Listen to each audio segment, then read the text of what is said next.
To adjust the valve lash on your Kohler Courage V-twin or Kohler 7000 series V-twin, which also includes the 6000 and 6600 series, you're going to want to remove the spark plugs on both sides. You're going to need a 5/8 socket for that.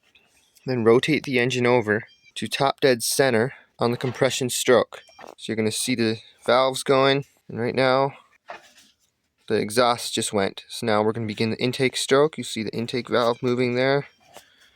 And then as soon as the intake valve closes, you want to take a long screwdriver and put it in the cylinder while you're rotating the flywheel. And then you're going to be watching that screwdriver coming up. And then as soon as it hits the peak, right there, that's top dead center. Then take a feeler gauge, and you want between 4 and 6 thousandths in between the rocker arm and the valve. So right here's 4 thousandths. I just got done adjusting it, and it fits well. You got just a little bit of drag there.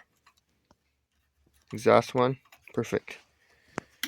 So to set them, you're going to hold this outside with a 1/2 inch wrench, the adjuster like that, and then take a T25 Torx bit for the center and loosen it up. Then adjust your adjuster till you get the right clearance on your feeler gauge, and then hold the adjuster nut and tighten the center set screw to 70 inch-pounds.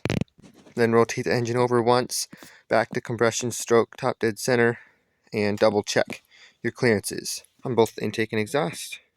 Then just reinstall your valve cover, do it on the other side, and then you're done.